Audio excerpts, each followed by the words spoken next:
Fa'tu harsakum, maka datangilah sawah ladangmu, anna syi'tum, sekehendak hatimu.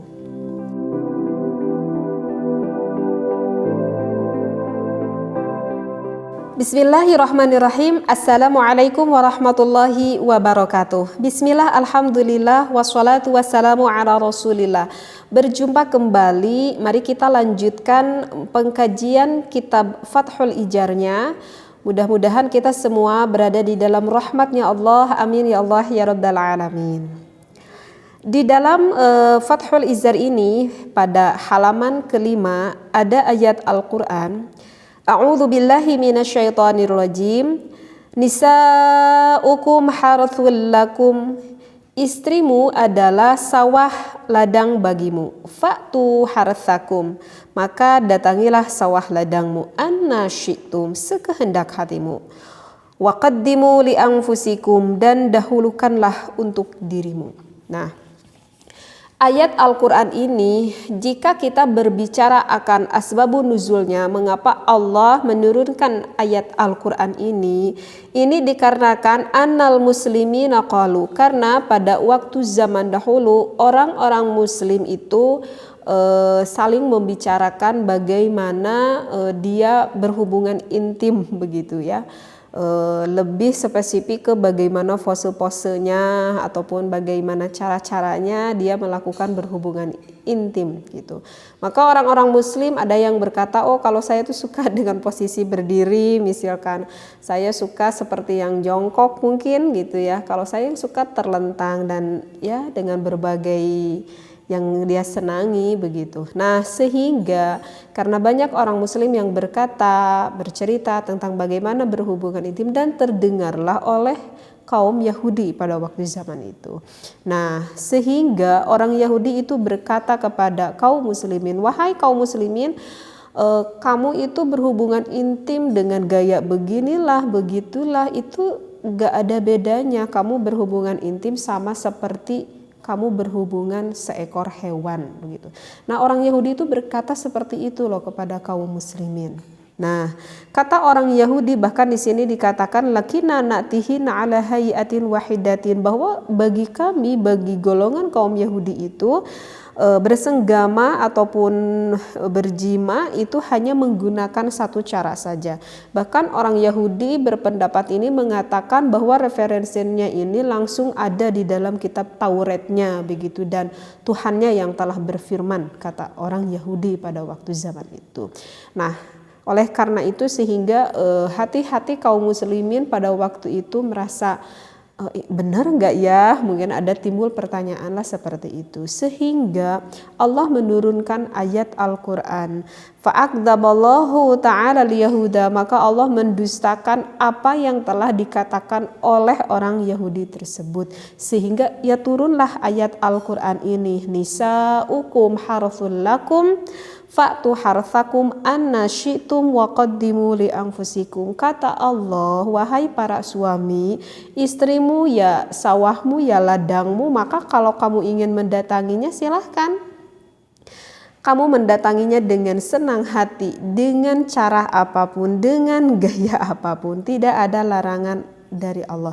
Nah, sehingga dari ayat Al-Quran ini menunjukkan bagi seorang yang artinya bagi pasangan suami istri, jika suaminya merasa senang, jika istrinya merasa senang melakukan pose yang dia inginkan gitu ya, silahkan saja gitu, tidak ada larangan dari Allah.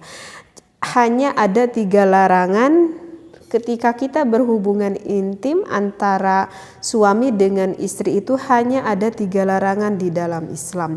Yang pertama itu adalah tidak boleh seorang suami memasukkan penisnya ke dalam vagina istrinya itu berada di dalam keadaan haid istrinya ya.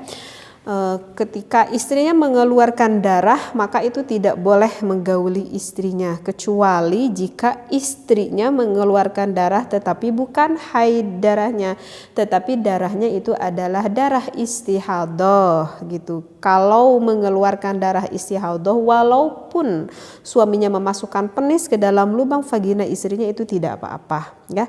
Jadi sekali lagi yang diharamkan itu adalah ketika istrinya berada di dalam keadaan haid ataupun darahnya itu sudah berhenti, artinya udah enggak keluar lagi, tetapi istrinya itu belum mandi besar. Nah, bagi para suami jangan buru-buru langsung begitu ya, suruh dulu istrinya harus mandi besar dulu, gak boleh itu kalau belum mandi besar.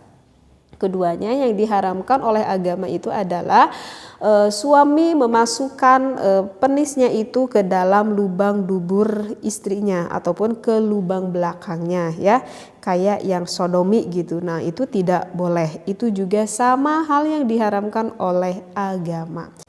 Yang ketiga yang dilarang oleh agama itu adalah bagi seorang suami yang kaya. Kayak apa?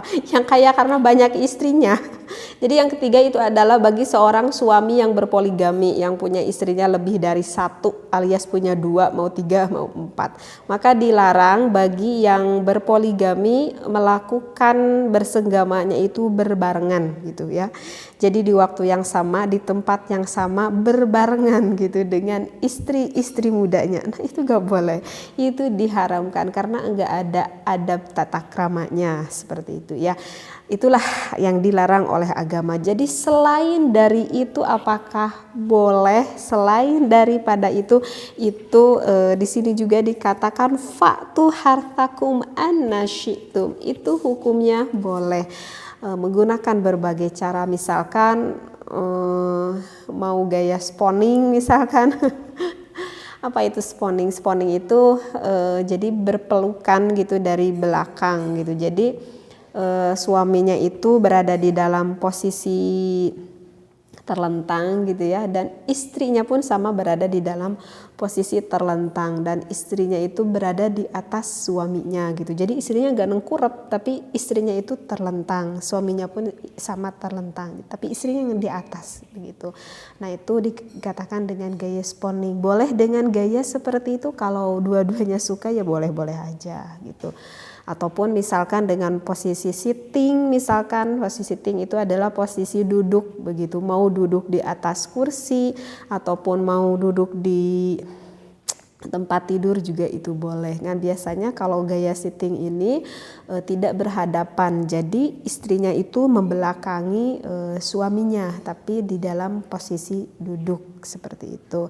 Mau dengan doggy style juga boleh gitu. Kalau doggy style itu seperti istri itu berada di dalam, seperti sedang keadaan berada dalam sujud gitu ya, istrinya gitu seperti berada di dalam keadaan sujud dan suami berada di belakangnya, maka itu dikatakan dengan doggy style.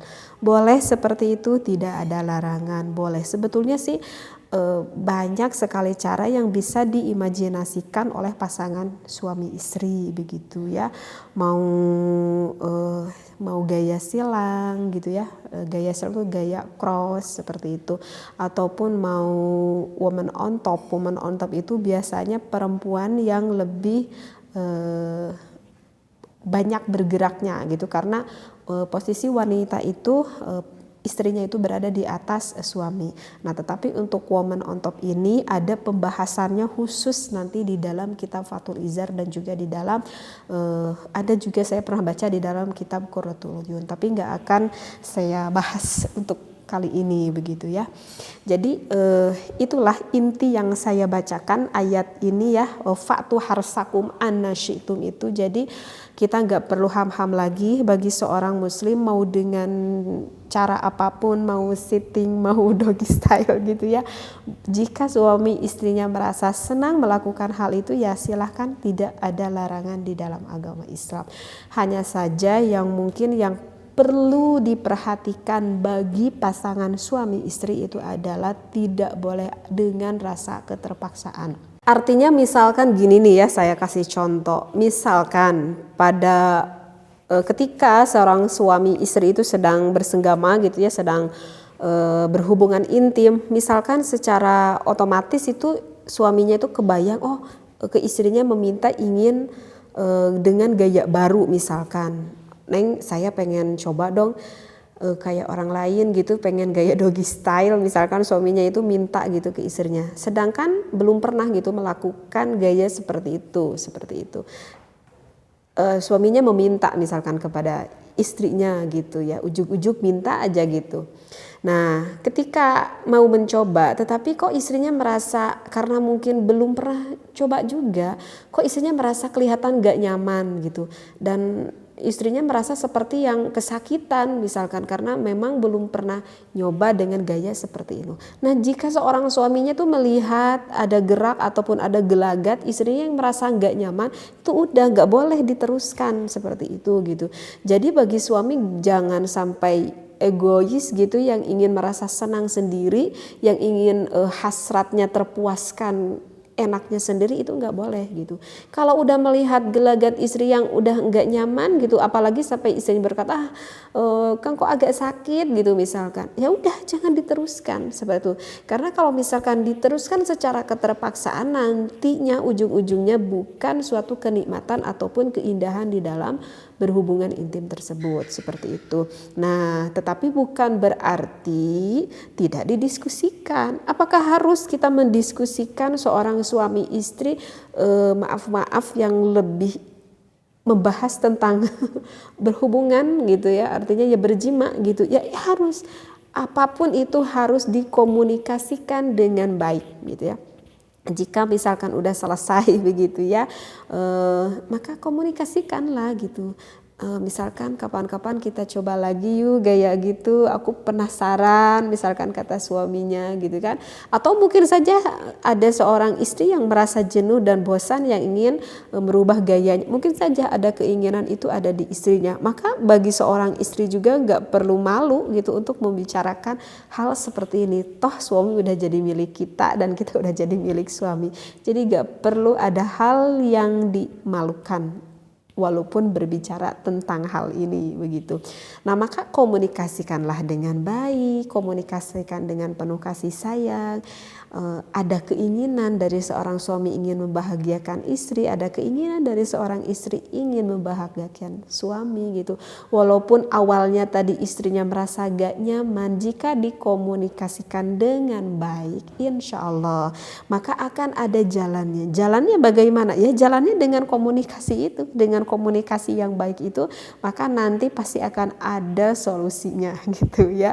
Kalau dibicarakan baik-baik ya bisa lah gitu nanti juga gitu, dengan berbagai cara agar tidak menjenuhkan dan membosankan. Apakah itu diperbolehkan di dalam agama? Sudah jelaskan tadi ayat Al-Qur'annya, diperbolehkan gitu ya.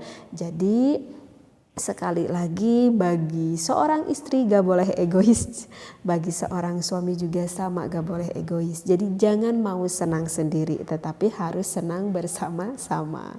Mudah-mudahan apa yang saya sampaikan keterangannya ini ada di dalam kitab Fathul Izar, bahkan langsung ayat Al-Quran.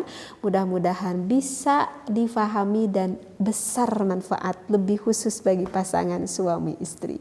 Wallahu a'lam wa billahi taufiq wal hidayah. Wassalamualaikum warahmatullahi wabarakatuh.